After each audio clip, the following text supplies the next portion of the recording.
What's up, guys? We're Tastosis here in Azerbaijan, and we're in the semifinals of Starcraft2. It's been a fantastic tournament so far. We've just finished wrapping up Hearthstone.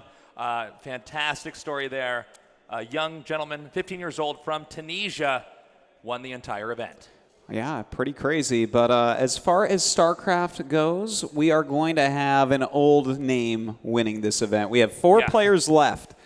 In the first semifinal, it is going to be Slivko versus Zanster. Zanster, the newest name out of all four of these players, but still someone that's been around for a while and competing in a lot of tournaments.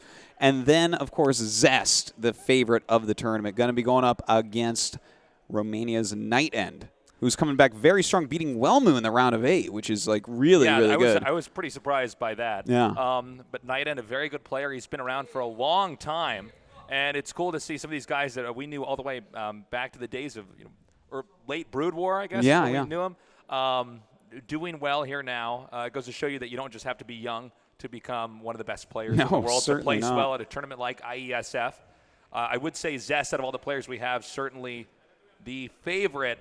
Yeah. And probably very hungry for a win, considering that he just got knocked out of BlizzCon not long ago. Yeah, he went out in the round of 16. Actually, technically wasn't even in BlizzCon. He was at the ESL studio, one game away from going to BlizzCon. But in the final 16 for WCS. He's the best Protoss in the world, so definitely favored to win this. But these guys are powerhouses.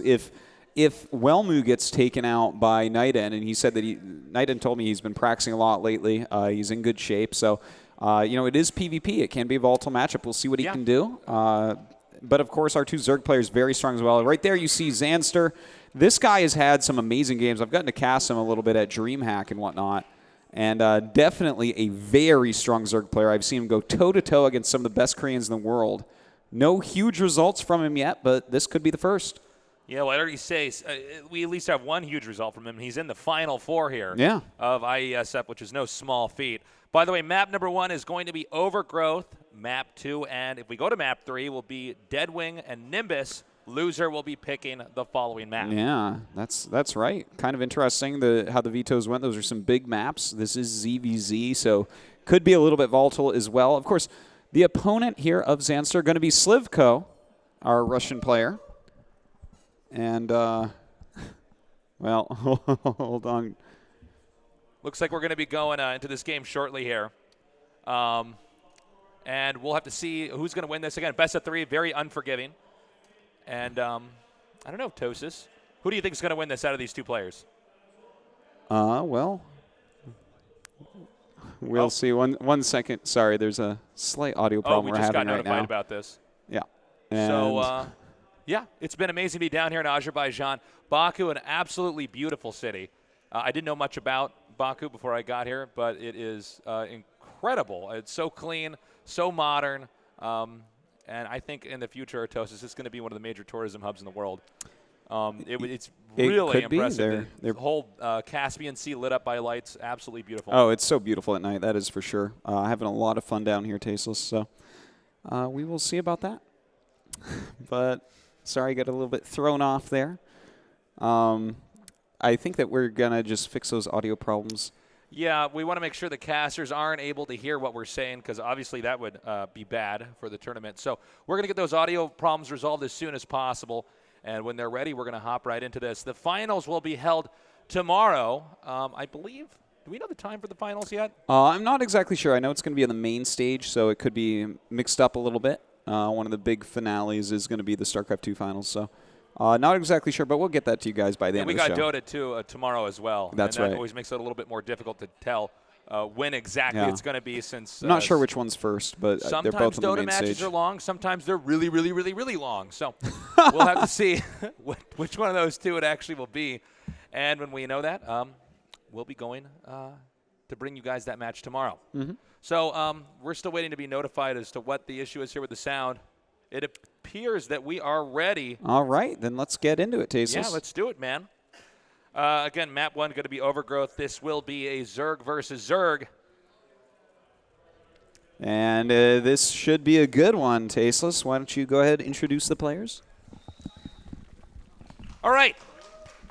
In the bottom left here in the red, we have our first Zerg player, He is Zanster.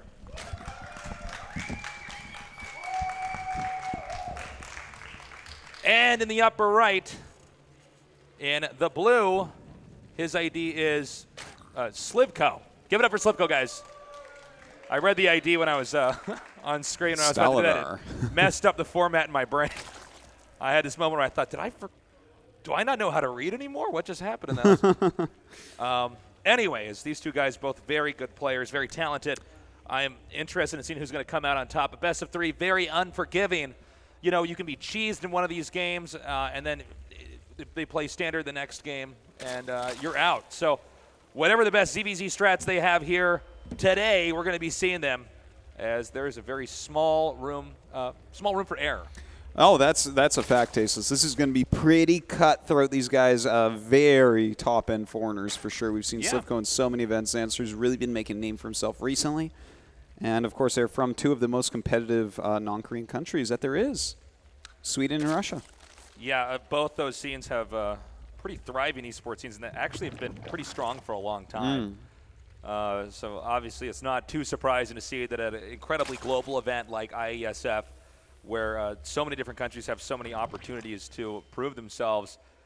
The two players from these two countries, it makes sense that they're here now. Certainly it does. Now, we do see two slightly different build orders here. We're going to see a pool first from Slivko. Kind of a safer build. No real aggression going to be able to come out of him anytime soon. And then a hatchery first from Zanster. So he's going to have a slight advantage with the build orders. Yeah, these nothing too impactful so far. They can open up like this, but the game can balance out after the next few minutes as well. We'll have to see if either player opts to make a lot of zerglings or if the spawning pool is simply a tech route. And I'm thinking it's most likely just a very straightforward tech route to develop into the mid game. Well, we'll see what these guys want to go for. And looks like both players going for gas now. So speed will probably be popping out right around the same times. And, of course, that is very, very important. You know, we did see a ZVZ finals yesterday in the women's finals for StarCraft2 at IeSF. And definitely saw a lot of different speed timings. I don't think they both had speed lining up very much at all. But here, it looks like we will. Yeah, it does. So we have the Overlords positioned over here to spot and see if there's any additional lings coming out right now. ZVZ, you know, at the early game for this matchup, you can pretty much follow the taskbar, the production tab here, and see how this is all unfolding. The big question is there going to be a lot of lings made early on here, potentially an early Roach Warren to try to do some kind of rush, maybe a Baneling's Nest, anything to punish the other player. A map like Overgrowth does have an entrance at the second base that is, you can control that. You can actually make an Evolution Chamber, a Roach Warren, or a combination of those structures, and get a stronger bottleneck to hold off attacks like that. But even then, the best of the best Zergs can break in there with the Banelings. Yeah, you know, you really do have to be careful about that. But, you know, thinking about these players, whenever I think of Slivko, I always think of Infestors, because this guy really made his name off of Broodlord Infestor at one point. Definitely a very good user of those units. But more recently, Zerg has become more about just roaches overall. And how do you maneuver your roaches? Do you hit all your roach timings? Do you get your roach upgrades? Yeah, with the Evo Chamber. Oh, wow. Melee actually being upgraded here. This is really interesting here from Zanster. Yeah, that's right. We definitely don't see that all the time. No. Sometimes we see the Carapace upgrade. Of course, this is a little bit cheaper than Carapace. And we usually see a missile attack upgrade. So out of the three possible upgrades he could be getting, this is the one you would not expect to be seeing. So already some interesting strats here. Yeah. Again, best of three, very unforgiving. If you throw your opponent off with a really strong build early on, that's a huge edge. You're halfway there to going to the finals and quite possibly winning the entire IeSF and being the world champion here. Well, we do have these lings running in from Zanster into the natural. A lot of lings coming up. In fact, no Banelings here to defend at the moment for Slivko. There they do finally come down, but don't get the greatest connection. It looks like he'll get out. Yeah, he is forced to retreat there. As you can see, the Speedlings getting away much more quickly there. And now we see Slivko beginning to catch up now. There is a third base being made for both players, although it's not clear if Zanster will be able to keep his. We see the blue Zerglings coming around here to the side. The undefended hatchery could be forced to cancel. Uh-oh, that would be a big deal if he does get this cancel. You really want your third base to be up quickly. Oh my God, is he just going to focus fire it? Yeah. He does, it cancels, and he escapes.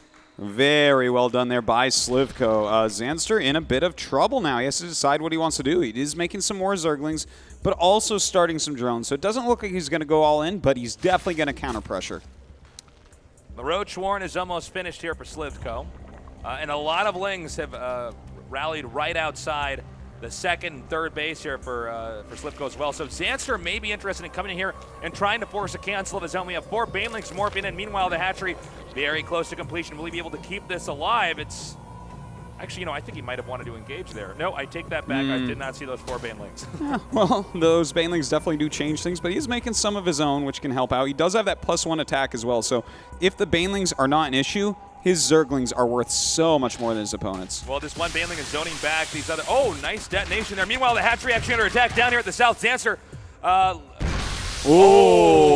Good move by Zanster. Really going up done. now, surrounding this spine crawler. The drone's being pulled out, but the Ling's going to go ahead and just make quick work of them. The drone's now being evacuated. The Queen being surrounded right now. By the way, Zanster's hatchery does survive down there to the south. The Lings continue to do more and more and more damage on these drones. The Banelings come in, but oh so late. How many workers are going to be killed here before this attack is stopped? Well, it looks like he does hold on, but Slivko has lost a lot of drones, Tasteless. That is a big deal. He's down by 12 drones at the moment. He does have roaches coming out, so it looks like he's going to stabilize for now, but more Lings are on the way for Zanster. Yeah, Zanster doing a great job with his harass here. It looks like he's going to come in for round number 2. Probably going to go up the ramp here and into the main. Undefended. He could surround the Queen and then go for the drones. And beautiful splitting by Zanster, taking out one drone over there and the Queen as well. And so many workers being killed. I got to ask myself, what exactly is Slivko going to do to recover from this? You know, he's got to use his greater roach numbers, perhaps. It's hard to say, though. These +1 Zerglings have done such quick work of queens, of drones, and they're outpacing the roaches so quickly. So this is just fantastic play that we're seeing right now from Zanster. The Lings nearly surrounded by those drones, but they do slip out. And I believe this should be the beginning of the end here for the Ling harass, and we're going to go into more of a macro game. If you look at the supplies, it is 94 to 73. Yeah. So that's a pretty big deficit in a mirror matchup. And not a lot of room for recovery. You were saying this earlier, Tosis. I suppose the only thing that Slivko could do is try to do a counterattack because he does have more roaches out here. Roach is much more beefy than the Lings we saw earlier, and maybe try to do that over here. Well, as I say that, no, that's not going to work. Zanster has way more roaches. What am I talking about? Well, it looks like, you know, when you kill enough drones, eventually you will get ahead on other units. So, you know, Zanster's economy hasn't been negatively affected. He has like 10 more drones, or he did at the end of that. So he has a lot of roaches himself now, and he's moving across the map already. And I think this is a really well-timed out attack. It's now 124 supply to 96. I don't know if there's enough defense over here, and he can actually use the position here of the hatch as a bit of a bottleneck. Actually, no, because the roaches are already in the front, but as you can see here, the roaches actually getting a nice surround here. A lot more damage being dished out here from Zanster. Also, Zanster microing back that bottom part of the roaches, and overwhelming Slivko's third base. And I think if Slivko loses this base, Artosis, he most certainly will be losing this game as well. You are right about that, Tasteless. This may be the killing blow. He's up right now by almost 60 supply, and GG! Zanster wins game number 1. It is that much closer to going on to the finals here.